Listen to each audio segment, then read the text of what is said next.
नमस्कार दर्शक बंधु आपणकु ओडिया नववर्ष बा पणा संक्रांतिर हार्दिक अभिनंदन एवं शुभकामना जणाई आजिर कार्यक्रमटी को आरंभ करिबा एवं आपणकर जदि वृष राशि होइथाए तेबे एही भिडियोटी को निश्चित भावरे शेष पर्यंत देखंतु। आपणकर व्यस्त बहुल समय मध्यरु मात्र 10 मिनिट समय आपण निज पई दियंतु एवं भविष्यत विषय रे जानंतु।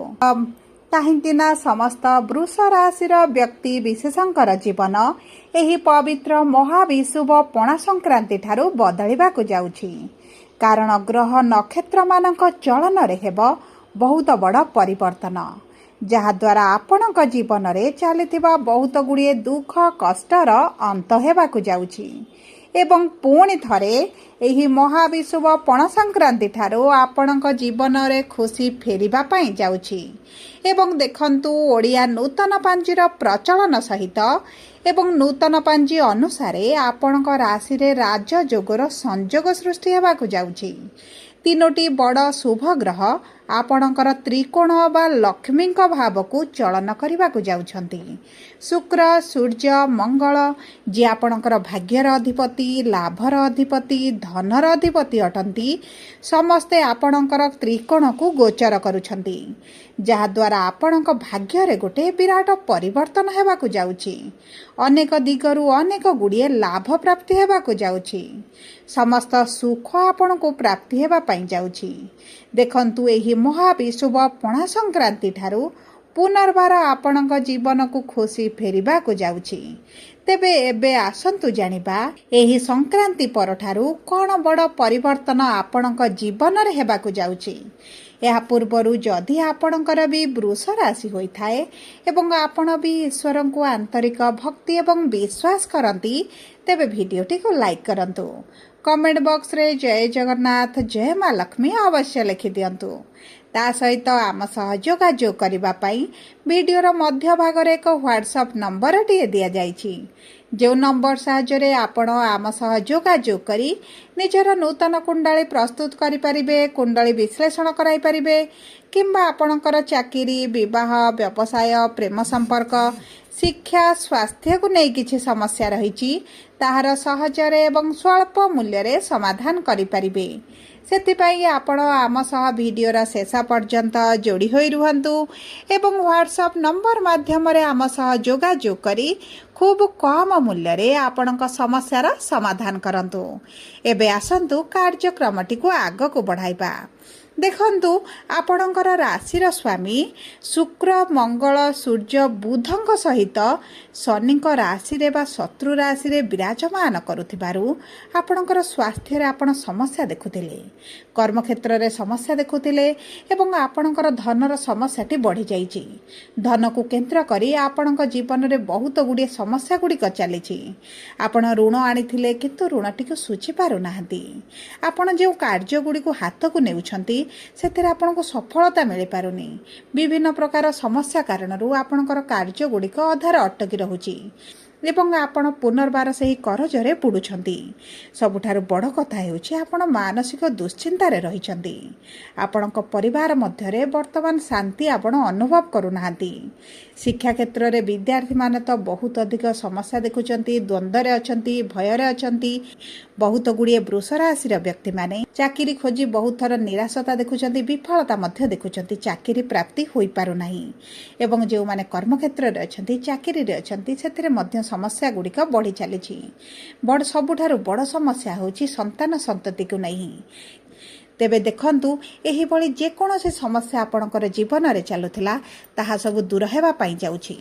पुनर्बार आपणक जीवन को खुशी फेरिबा पई जाउछि। तेबे आसंतु जानिबा नक्षत्र अनुसार आपणक जीवन रे की प्रकार परिवर्तन आपण एही नूतन वर्ष बा पणा संक्रांति पर ठारू देखिबे।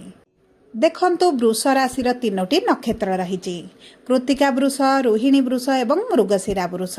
सर्वप्रथमे जानिबा कृत्तिका वृष राशिर व्यक्तिविशेष मानकर एही पणा संक्रांति परठारू किभଳି समय रहिबा पई जाउछि। देखंतु सूर्य हेउचंती आपणकर नक्षत्राधिपति एवं विराजमान करिसंती आपणकर एकादश भावरे एवं एही पणा संक्रांति दिन द्वादश भाव को गोचर करी उच्चस्थ हेबा पई जाउछंती। जे कारणरू आपणकर जदि दूरयात्रा ଯାତ୍ରା କରିବାର ଅଭିଳାଷ ରହିଥିଲା, ବିଦେଶ ଯାତ୍ରା କରିବା ପାଇଁ ଚାହୁଁଥିଲେ କିମ୍ବା ଆପଣ ତୀର୍ଥଯାତ୍ରା କରିବା ପାଇଁ ଚାହୁଁଥିଲେ, ତେବେ ଆପଣଙ୍କ ପାଇଁ ଉତ୍ତମ ସମୟ ରହିଛି। ଏହି ସମୟ ମଧ୍ୟରେ ଯେଉଁ ବ୍ୟକ୍ତିମାନେ ମେଡିକାଲ ଫିଲ୍ଡରେ କାର୍ଯ୍ୟ କରୁଛନ୍ତି, ମେଡିସିନ ରିଲେଟେଡ୍ କିଛି କାର୍ଯ୍ୟ କରୁଛନ୍ତି, ସ୍ୱାସ୍ଥ୍ୟ ସେବା ଜନିତ କିଛି କାର୍ଯ୍ୟ କରୁଛନ୍ତି କିମ୍ବା ବୈଦେଶିକ ମୁଦ୍ରା ରୋଜଗାର କରୁଛନ୍ତି, ଏକ୍ସପୋର୍ଟ ଇମ୍ପୋର୍ଟରେ କାର୍ଯ୍ୟରତ ଅଛନ୍ତି, ବିଦେଶରେ ଚାକିରି କରିଛନ୍ତି, ସେମାନଙ୍କ ପାଇଁ ଅତି ଉତ୍ତମ ସମୟ ରହିଛି। ଓଡ଼ିଆ ନୂତନ ପାଞ୍ଜି ଅନୁସାରେ ଆପଣଙ୍କର ଜୀବନ ଏହି ପଣା ସଂକ୍ରାନ୍ତି ଠାରୁ ନିଶ୍ଚିତ ଭାବରେ ବଦଳିବ, ବିଶେଷ ଭାବରେ ଆପଣଙ୍କ କର୍ମକ୍ଷେତ୍ରକୁ ନେଇ। ତା ସହିତ ଆପଣଙ୍କର ସୂର୍ଯ୍ୟ ଯେହେତୁ ନକ୍ଷତ୍ରାଧିପତି ଅଟନ୍ତି ଏବଂ ଚତୁର୍ଥ ଭାବର ସ୍ୱାମୀ ଅଟନ୍ତି, ଆପଣଙ୍କ ଭୋଗ ବିଳାସ ସୁଖ ସୁବିଧାରେ ବୃଦ୍ଧି ଘଟିବ। ମାଙ୍କ ସହିତ ସମ୍ପର୍କ ମଧୁର ହେବ। ମାଙ୍କ ସହିତ ଯଦି ଆପଣଙ୍କର କିଛି ମନମାଳିନ ମତଭେଦ ଚାଲିଛି ତାହା ଦୂର ହୋଇଯିବ। ପୈତୃକ ସମ୍ପତ୍ତିକୁ ନେଇ ଯଦି କିଛି ଡିସ୍ପ୍ୟୁଟ୍ ଥିଲା ତାହା ମଧ୍ୟ ସମାଧାନ ହୋଇଯିବ। ଯଦି ଆପଣଙ୍କର ପୈତୃକ ସମ୍ପତ୍ତିକୁ ନେଇ କୋର୍ଟ କଚେରୀ କେସ୍ କିଛି ଚାଲିଥିଲା, ଆପଣଙ୍କର ନିଶ୍ଚିତ ଭାବରେ ସେଥିରେ ଶୁଭ ଫଳ ପ୍ରାପ୍ତି କରିବେ। ଆପଣଙ୍କର ପ୍ରାପ୍ୟ ଆପଣଙ୍କୁ ପ୍ରାପ୍ତି ହେବ। ଆପଣ ବିଜୟୀ ହେବା ପାଇଁ ମଧ୍ୟ ଯାଉଛନ୍ତି। ସବୁଠାରୁ ବଡ଼ କଥା ହେଉଛି ମାଙ୍କ ସ୍ୱାସ୍ଥ୍ୟକୁ ନେଇ ଯଦି ଆପଣ ଚିନ୍ତିତ ରହୁଛନ୍ତି, ତେବେ ନିଶ୍ଚିତ ଭାବରେ ତାଙ୍କ ସ୍ୱାସ୍ଥ୍ୟରେ ଆସିବ ବଡ଼ ପରିବର୍ତ୍ତନ। ଏବଂ ଯଦି ଆପଣ କିଛି ଜମି ଭୂମି ଯାନ ବାହନ କ୍ରୟ କରିବା ପାଇଁ ଚାହୁଁଛନ୍ତି, ତେବେ ଏହି ପଣା ସଂକ୍ରାନ୍ତି ପରଠାରୁ ଭଲ ସମୟ ରହିଛି। ଘର କରିବା ପାଇଁ ମଧ୍ୟ ଭଲ ସମୟ ରହିଛି। ଏବଂ ଯଦି ଆପଣଙ୍କର ବିବାହରେ କିଛି ସମସ୍ୟା ହେଉଥିଲା, ବିବାହ ହୋଇପାରୁନଥିଲା, ତେବେ ମଧ୍ୟ ଆପଣଙ୍କର ବିବାହ ହୋଇଯିବ ଏବଂ ଆପଣଙ୍କର ଆର୍ଥିକ କ୍ଷେତ୍ରରେ ମଧ୍ୟ ସ୍ୱଚ୍ଛଳ ପରିସ୍ଥିତି ଦେଖିବେ। ଏବେ ଆସନ୍ତୁ ଜାଣିବା ରୋହିଣୀ ବୃଷ ରାଶିର ବ୍ୟକ୍ତିବିଶେଷମାନଙ୍କର ଏହି ମହାବିଷୁବ ପଣା ସଂକ୍ରାନ୍ତି ପରଠାରୁ କିଭଳି ରହିବାକୁ ଯାଉଛି। ଦେଖନ୍ତୁ, ଚନ୍ଦ୍ର ହେଉଛନ୍ତି ଆପଣଙ୍କର ନକ୍ଷତ୍ରାଧିପତି। ଚନ୍ଦ୍ର ହେଉଛନ୍ତି ଆପଣଙ୍କର ତୃତୀୟ ଭାବର ସ୍ୱାମୀ।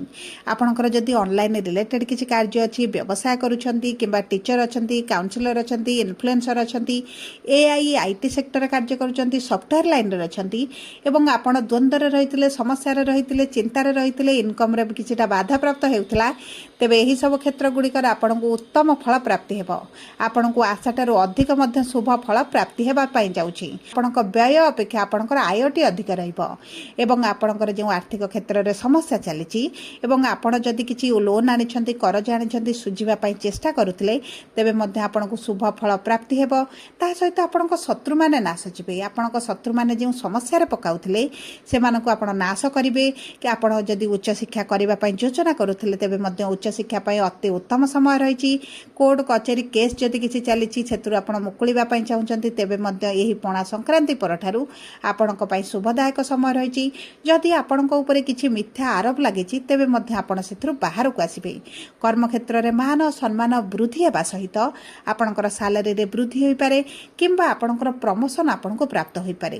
ଯଦି ଆପଣଙ୍କର କିଛି ବିଦେଶ ରିଲେଟେଡ୍ କିଛି କାର୍ଯ୍ୟ ରହିଥିଲା, ସେଥିରେ ଆପଣଙ୍କୁ ଶୁଭ ଫଳ ପ୍ରାପ୍ତି ହେବ। ଦେଖନ୍ତୁ, ଏହି ମାସରେ ଆପଣଙ୍କର ଟିକେ ଖର୍ଚ୍ଚ ବୃଦ୍ଧି ହୋଇପାରେ। ସେହି ଦିଗ ପ୍ରତି ଆପଣଙ୍କୁ କିନ୍ତୁ ଟିକେ ଦୃଷ୍ଟି ଦେବାକୁ ପଡ଼ିବ, କାରଣ ପଣା ସଂକ୍ରାନ୍ତି ପରଠାରୁ ଶୁକ୍ର ଆପଣଙ୍କର ରାଶିକୁ ଗୋଚର କରିବେ, ମାନେ ଆପଣ ନିଜ ପାଇଁ କିଛିଟା ଅର୍ଥ ଖର୍ଚ୍ଚ କରିପାରନ୍ତି, କିନ୍ତୁ ଆପଣଙ୍କ କ୍ୟାରିୟରରେ ଆପଣ ଶୁଭ ପରିବର୍ତ୍ତନ ଦେଖିବେ। ଯଦି ଆପଣ ବିବାହ କରିବା ପାଇଁ ଚାହୁଁଥିଲେ, ତେବେ ବିବାହ ପାଇଁ ଅତି ଉତ୍ତମ ସମୟ ଆପଣଙ୍କ ପାଇଁ ରହିଛି।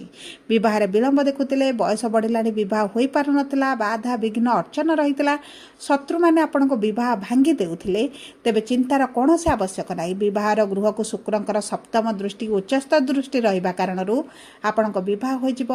ବୈବାହିକ ସମ୍ପର୍କରେ ମଧୁରତା ଆସିବ। ଦେଖିବେ, ଯଦି ତାଙ୍କର କ୍ୟାରିୟରରେ କିଛିଟା ସମସ୍ୟା ଆସୁଥିଲା, କିଛିଟା ଇନକମ୍ରେ କିମ୍ବା କିଛିଟା ଇନକମ୍ର ବାଧାପ୍ରାପ୍ତ ହେଉଥିଲା, ତେବେ ମଧ୍ୟ ସେଥିରେ ଆପଣ ଉନ୍ନତି ଦେଖିବେ। ଆପଣ ଯଦି ନିଜେ ପାର୍ଟନରସିପ୍ରେ କିଛି କାର୍ଯ୍ୟ କରୁଛନ୍ତି, ତେବେ ଭାଗ୍ୟ ଆପଣଙ୍କ ସାଥ ଦେଉଛି। ତା ସହିତ ଯଦି ଆପଣଙ୍କର ଦୈନନ୍ଦିନ ରୋଜଗାର ରହିଛି, ସେଥିରେ ମଧ୍ୟ ଆପଣ ବଢ଼ୋତ୍ତି ଦେଖିବେ। ଏବେ ଆସନ୍ତୁ ଜାଣିବା ମୃଗଶିରା ବୃଷ ରାଶିର ବ୍ୟକ୍ତିବିଶେଷମାନଙ୍କର ଏହି ମହାବିଷୁବ ପଣା ସଂକ୍ରାନ୍ତି ପରଠାରୁ କେମିତି ରହିବା ପାଇଁ ଯାଉଛି। ଦେଖନ୍ତୁ, ମଙ୍ଗଳ ହେଉଛନ୍ତି ଆପଣଙ୍କର ନକ୍ଷତ୍ରାଧିପତି। ଗୋଚର କରୁଛନ୍ତି ଆପଣଙ୍କର ଦ୍ୱାଦଶ ଭାବକୁ ଏବଂ ଆପଣଙ୍କର ଏକାଦଶ ଭାବରେ ରହି ଆପଣଙ୍କର ରୋଜଗାରରେ ବୃଦ୍ଧି କରିବେ। ଆପଣଙ୍କର ଯଦି କିଛି ଅଭିଳାଷ ରହିଯାଇଥିଲା, ଦୀର୍ଘ ଦିନ ହେଲା ଆପଣ ପୂରଣ କରିବା ପାଇଁ ଚାହୁଁଥିଲେ, ତେବେ ଉତ୍ତମ ସମୟ ରହିଛି। ସବୁଠାରୁ ବଡ଼ କଥା ହେଉଛି, ଯଦି ଆପଣଙ୍କ ସନ୍ତାନ ପ୍ରାପ୍ତିକୁ ନେଇ ଆପଣଙ୍କର ସମସ୍ୟା ଚାଲିଛି, ନିଶ୍ଚିତ ଭାବରେ ଆପଣ ସନ୍ତାନ ପ୍ରାପ୍ତି କରିବେ। ସନ୍ତାନ ସୁଖ ଅନୁଭବ କରିବେ। ସନ୍ତାନଙ୍କ ମାଧ୍ୟମରେ ଧନ ଲାଭ କରିବେ। ଆପଣଙ୍କ ସ୍ୱାସ୍ଥ୍ୟରେ ଯେଉଁ ସମସ୍ୟା ରହୁଥିଲା, ତାହା ଦୂର ହୋଇଯିବ। ଆସିବ, ରୋଗ ପ୍ରତିରୋଧକ ଶକ୍ତିରେ ବୃଦ୍ଧି ଘଟିବ। ଯଦି ଆପଣଙ୍କର ପେଟରେ ସମସ୍ୟା ରହିଛି, ଥଣ୍ଡା ଜାତୀୟ ସମସ୍ୟା ଆପଣଙ୍କର ରହିଛି କିମ୍ବା ଗ୍ୟାସ୍ ଭଳି ସମସ୍ୟା ଆପଣ ଦେଖୁଛନ୍ତି, ବହୁତ ଜଲ୍ଦି କମିବା ଆପଣ ନିଶ୍ଚିତ ଭାବରେ ଅନୁଭବ କରିବେ। ତା ସହିତ ଆପଣଙ୍କ କ୍ୟାରିୟରକୁ ନେଇ ଆପଣ ଅଧିକ ସିରିୟସ୍ ହେଇଯିବେ ଏବଂ ଆପଣ ଯଦି ସରକାରୀ ଚାକିରି ପାଇଁ ଚେଷ୍ଟା କରୁଛନ୍ତି ତେବେ ଆପଣଙ୍କ ପାଇଁ ଅତି ଉତ୍ତମ ରହିଛି। ଏହି ପଣା ସଂକ୍ରାନ୍ତି ପରଠାରୁ ଭାଗ୍ୟ ଆପଣଙ୍କ ସାଥ ଦେଉଛି। ସରକାରଙ୍କ ସମ୍ବନ୍ଧିତ ଯଦି କିଛି କାର୍ଯ୍ୟ କରୁଛନ୍ତି ତେବେ ମଧ୍ୟ ଉତ୍ତମ ଫଳ ପ୍ରାପ୍ତ ହେବ। ସବୁଠାରୁ ବଡ଼ କଥା ହେଉଛି କର୍ମକ୍ଷେତ୍ରରେ ତ ଆପଣଙ୍କୁ ଉଚ୍ଚ ସଫଳତା ପ୍ରାପ୍ତି ହେବ। ମଙ୍ଗଳ ଯେତେବେଳେ ଦ୍ୱାଦଶ ଭାବରେ ରହିବେ ଏବଂ ସପ୍ତମ ଦୃଷ୍ଟି ଶତ୍ରୁଙ୍କ ଗୃହକୁ ଦେବେ, ଆପଣଙ୍କ ଶତ୍ରୁ ଆପଣଙ୍କ ଋଣ ନିଶ୍ଚିତ ଭାବରେ କମିବ। ଯଦି ଆପଣଙ୍କ ପରିବାରରେ ଚତୁଃପାର୍ଶ୍ୱରେ ଶତ୍ରୁ ବୃଦ୍ଧି ହୋଇଥିଲେ, କର୍ମକ୍ଷେତ୍ରରେ ଶତ୍ରୁ ବୃଦ୍ଧି ହୋଇଥିଲେ, ସେମାନେ ନାଶ ଯିବେ। ଆପଣଙ୍କ ବିରୁଦ୍ଧରେ ଯେଉଁ ଷଡ଼ଯନ୍ତ୍ର କରୁଥିଲେ ସେଥିରେ ମଧ୍ୟ ଆପଣ ବାହାରକୁ ଆସିବେ। ଆପଣଙ୍କର ଉଚ୍ଚସ୍ତରୀୟ ଲୋକଙ୍କ ସହିତ ଯୋଗାଯୋଗ ବଢ଼ିବ ଏବଂ ଯେଉଁ କାରଣରୁ ଆପଣଙ୍କ କାର୍ଯ୍ୟଗୁଡ଼ିକ ବହୁ ସହଜରେ ଆପଣ କରିଦେବେ। ଚାକିରି କ୍ଷେତ୍ରରେ ପରିବର୍ତ୍ତନ ସହିତ ବ୍ୟବସାୟୀମାନଙ୍କୁ ତ ଆକାଶ ଛୁଆଁ ସଫଳତା ପ୍ରାପ୍ତି ହେବ। ଅବଶ୍ୟ ବ୍ୟବସାୟରେ ଆପଣଙ୍କ ପରିଶ୍ରମ ବଢ଼ିବ କିନ୍ତୁ ଆପଣଙ୍କର ରୋଜଗାରରେ ବୃଦ୍ଧି ଘଟିବ। ଆର୍ଥିକ ସ୍ଥିତି ମଜବୁତ ହେବ ଏବଂ ସବୁଠାରୁ ବଡ଼ କଥା ହେଉଛି ସୂର୍ଯ୍ୟ ଉଚ୍ଚସ୍ଥ ହେବେ ମାନେ ଆପଣ ଯଦି ବିଦେଶରେ ରହୁଛନ୍ତି, ଘରଠାରୁ ଦୂରରେ ରହି କିଛି କାର୍ଯ୍ୟ କରୁଛନ୍ତି ତେବେ ଆପଣଙ୍କ ପାଇଁ ବହୁତ ଅଧିକ ଭଲ ସମୟ ରହିଛି। ଯେଉଁ ବ୍ୟକ୍ତିମାନେ ଶିକ୍ଷାକୁ ନେଇ ଚିନ୍ତିତ ରହିଛନ୍ତି, ଶିକ୍ଷା କ୍ଷେତ୍ରରେ କି ପ୍ରକାର ପରିବର୍ତ୍ତନ ପାଇଁ ଦ୍ୱନ୍ଦ୍ୱରେ ରହିଛନ୍ତି, ଚିନ୍ତାରେ ରହିଛନ୍ତି, ତେବେ ଚିନ୍ତାର କୌଣସି ଆବଶ୍ୟକତା ନାହିଁ। ଶିକ୍ଷା କ୍ଷେତ୍ରରେ ଆପଣଙ୍କୁ ବହୁତ ଅଧିକ ଶୁଭ ଫଳ ପ୍ରାପ୍ତି ହେବ। ସନ୍ତାନ ପ୍ରାପ୍ତିରେ ମଧ୍ୟ ଶୁଭ ଫଳ ପ୍ରାପ୍ତି ହେବ। ବିଶେଷ ଭାବରେ ଯେଉଁମାନେ ପ୍ରେମ ସମ୍ପର୍କରେ ଅଛନ୍ତି, ପ୍ରେମ ବିବାହ କରିବା ପାଇଁ ଚାହୁଁଛନ୍ତି, ସେମାନଙ୍କ ପାଇଁ ବହୁତ ଭଲ ସମୟ ରହିଛି। ଆପଣଙ୍କର ପ୍ରେମ ସମ୍ପର୍କ ବିବାହରେ ପରିଣତ ହୋଇପାରେ କିମ୍ବା ଯେଉଁ ବ୍ୟକ୍ତିମାନେ ଦେଖନ୍ତୁ ଦ୍ୱିତୀୟ ବିବାହ କରିବା ପାଇଁ ଚେଷ୍ଟା କରୁଛନ୍ତି, ଚିନ୍ତା କରୁଛନ୍ତି, ସେମାନଙ୍କ ପାଇଁ ମଧ୍ୟ ଭଲ ସମୟ ରହିଛି। ସବୁ ପରେ ଅଶୁଭତ୍ୱକୁ ଦୂର କରି ଶୁଭାଶୁଭ ଫଳ ବୃଦ୍ଧି କରିବା ପାଇଁ ଆପଣ ପ୍ରତିଦିନ ପ୍ରାତଃ ସମୟରେ ସୂର୍ଯ୍ୟଙ୍କୁ ଜଳ ଅର୍ପଣ କରନ୍ତୁ, ମହାଦେବଙ୍କର ପୂଜାର୍ଚ୍ଚନା କରନ୍ତୁ ଏବଂ ଚନ୍ଦ୍ରମାଙ୍କର ବୀଜମନ୍ତ୍ର ସନ୍ଧ୍ୟା ସମୟରେ ପାଠ କରନ୍ତୁ। ହନୁମାନ ଚାଳିଶା ପ୍ରତିଦିନ ପାଠ କରନ୍ତୁ। ଯଦି ଆପଣଙ୍କର ବୃଷ ରାଶି ହୋଇଥାଏ, ଭିଡ଼ିଓଟି କିଭଳି ଲାଗିଲା କମେଣ୍ଟ ବକ୍ସରେ ଲେଖି ଜଣାନ୍ତୁ। ଯଦି ଆପଣଙ୍କ ପ୍ରିୟଜନଙ୍କର ବୃଷ ରାଶି ହୋଇଥାଏ, ଭିଡ଼ିଓଟି ତାଙ୍କ ସହିତ ସେୟାର କରନ୍ତୁ।